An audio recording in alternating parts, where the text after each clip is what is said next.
You've probably heard that one of the most important things that you can do as an exerciser is to A, actually track your workouts, write down what you're doing, and B, follow a well-structured, well-organized plan, also known as a program. Now, I've said this before myself, and it is generally true for 99% of the people that you are going to encounter, yourself probably included. Given that I say this all the time, and that you probably hear this all the time on the internet, this might not jive to you in terms of the fact that basically anyone that you know can come up with an example of one person who doesn't train like that. There are times that you might, for example, be somebody who seems to be following a well-structured program, don't really seem to be seeing much in the way of results right away, or they take a very long time to appear, and then you see people who basically don't seem to be following any program at all, and they seem to be getting amazing results. Or maybe they do seem to be following some kind of program,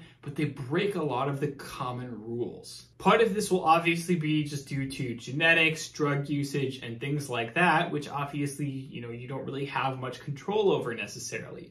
However, I do want to cover exactly why it is actually very possible to see great long-term progress without a program, and how to set up a no-program program if that is indeed something that you are interested in, which would be what we would call something more along the lines of intuitive training, training by feel more so than by following a structured program. So in a general sense, the reason that we have programs is because they help us to fight against the worst parts of our own nature. The most common problems that lots of people have when they go to the gym is that they are very impatient and they end up trying to do things way too quickly or way too slowly as a result. The main thing that a workout program is doing for you is basically just trying to keep you in that golden mean, that middle range where everything is challenging enough to stimulate you, but not so hard that it's grindingly impossible, and not so easy that you're not challenged. And of course, it's about keeping you in that golden range over time as your abilities continue to progress, and you need to continue to train more, heavier, and with more volume in order to see further progression. If somebody says, hey, you know what I'm going to do this week is I'm going to do 3 sets of 10 with the bench press at a certain weight, and then I'm just going to add 5 pounds a week until I am the most jacked and strong person in the world, I can guarantee you that person is probably not going to last for longer than maybe a few weeks or a few months. And that is because 5 pounds per week is a rate that may seem really, really slow at first, but is definitely going to be way too fast in the long run.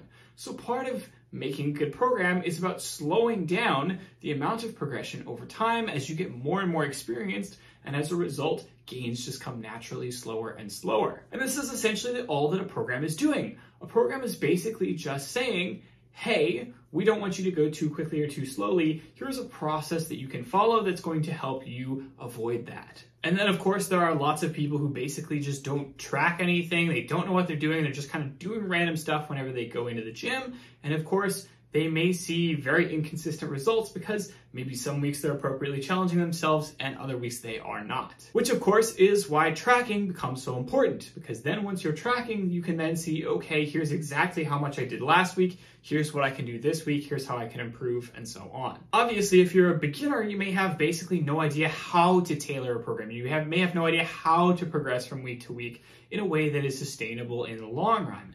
I, of course, especially in my earlier days, thought that I knew a lot better than I did, and I would do progressions that worked really well for maybe a few weeks or a few months, but in the long run, I would just get frustrated and want to quit. And so you might say, hey, those were bad programs. They still helped me to get a great amount of strength and muscle mass because they did work well for a time, even if they weren't really suited to me for the long run. So the question then becomes, can you do this intuitively? Can you basically just show up to the gym and have a good sense each time of what an appropriately difficult stimulus is without having to follow a program?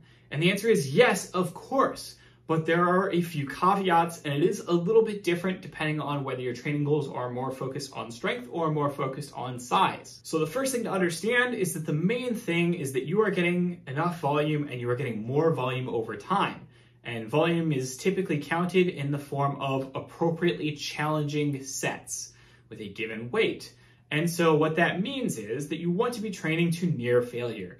You don't want it to be so easy that you're, say, 5 or 10 reps away from failure, but of course you don't necessarily want to be grinding and going all the way to absolute failure on every single rep, because that then is a lot harder to recover from, maybe has a slightly greater risk of injury, and so on. I can also add that training to absolute failure all the time is pretty intense. It is pretty hardcore. People generally don't like doing it. They find it kind of frustrating and difficult mentally as well as physically. So if what matters the most is mainly just that you're getting an appropriate amount of challenging work each time you go into the gym, you could imagine somebody who basically just goes into the gym every time they pick up a weight. Maybe that is, the same amount of weight that they used the last time on that movement. Maybe it's a little bit more, maybe it's a little less, doesn't matter too much, but then they basically just make sure that each set they are going to near failure every single time. There are plenty of examples of programs that are kind of based on training by feel to a certain extent or another, both in terms of size and in terms of strength. So in terms of size, you might look at programs that rely very heavily on training to failure, such as high intensity training and its variations thereof, which are basically just about sort of dummy proofing the equation by saying, hey, as long as you take sets to absolute failure, then you know that you are definitely getting in a challenging workout, and that is therefore going to inspire more muscle growth in the long run. And it also means that you know that you're not going to be taking it too easy at any given point. It also helps you to get less frustrated by actual failure. Whereas, somebody who is expecting to follow a program and expecting a certain amount of strength gain each week, if they're instead shifting over to a mindset where all they're doing is train to failure all the time, they become, more used to failure. They get to normalize it in their heads, and they don't find it such a thing that would make them potentially drop out of a program and decide to quit lifting. Then when it comes to strength, you could talk about programs that use RPE as a form of autoregulation. So RPE, or ratings of perceived exertion, is a style of training which has become popular more recently. And basically the way that that works is that you are looking to hit a certain target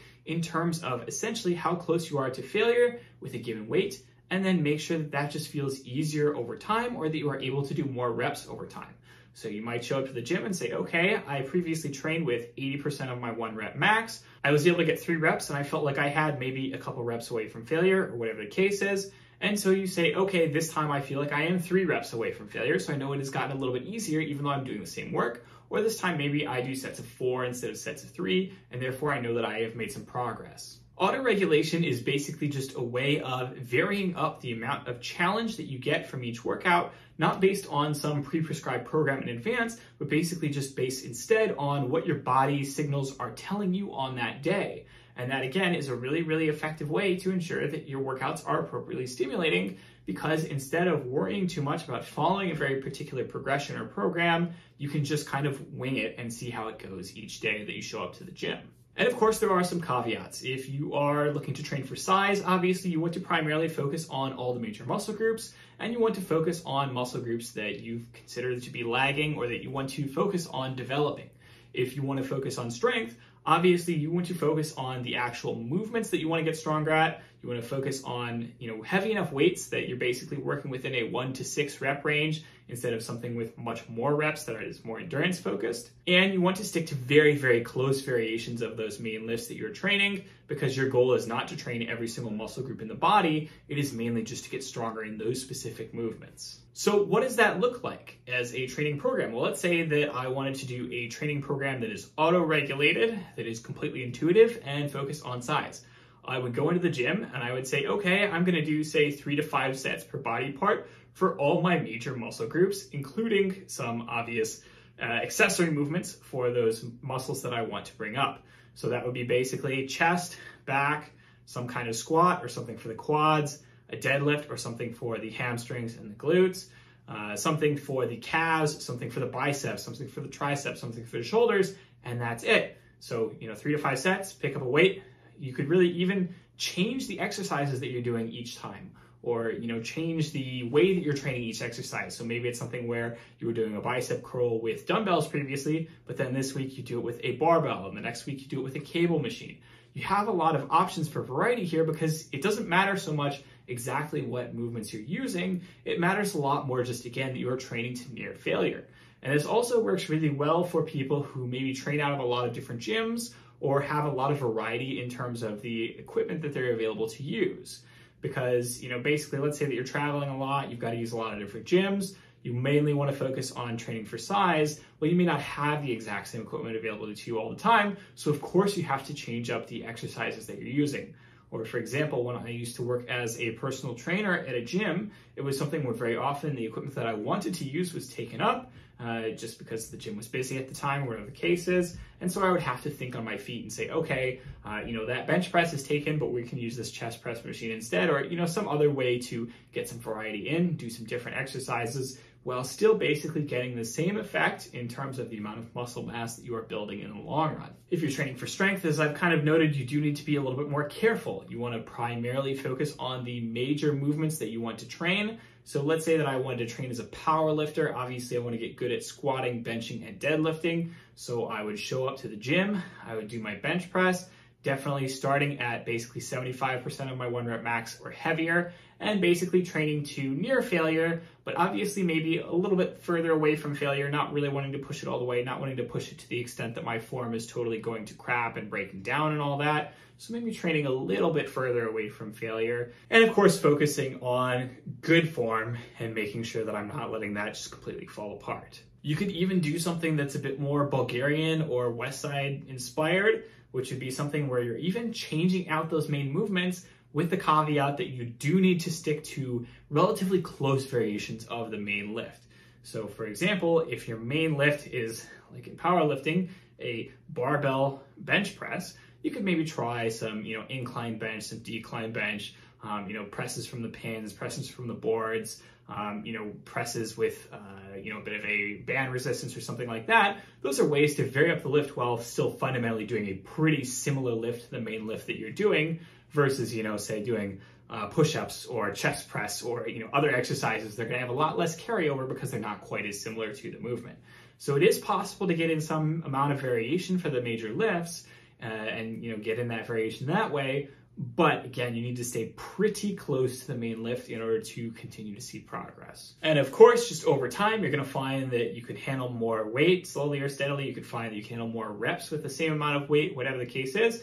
And so, of course, you just add a little bit at a time here and there as you feel that you can tolerate it. Maybe add 1 rep a week, or add 5 pounds every few weeks, or whatever the case is as you continue to progress and as you continue to get stronger. So if you train using these methods, you can basically continue to train and progress in the long term without ever actually needing to follow a specific program.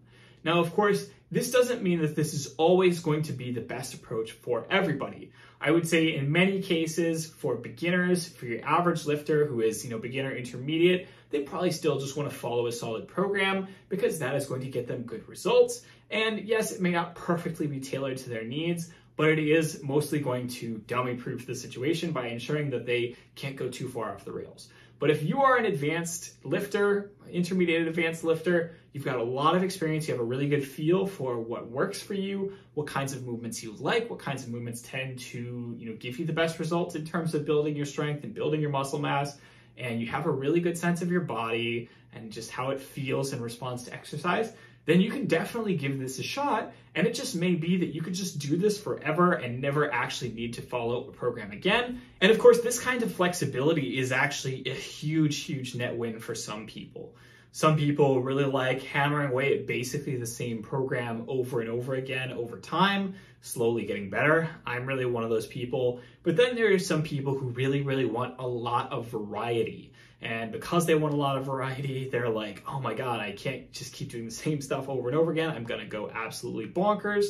And so those kinds of people, they could really benefit from this kind of program because it offers them that flexibility to say, you know what, I don't feel like doing this today, I'm gonna do this other thing instead. Again, this approach may require a little bit more experience or awareness, so it may not be ideal for you, but it certainly can be a really strong, really useful style approach for all kinds of people. And it is sort of intuitively kind of similar to what a lot of people are already doing when they show up to the gym, especially if they are honest about pushing themselves over time. So that is all for this week's video. As always, don't hesitate to like, subscribe, smash that notification bell. Comment down below. Let me know what you'd like to see in future videos. Let me know what your training is looking like right now. I would love to hear from you. Talk to you all next week. Have a good one. Bye-bye.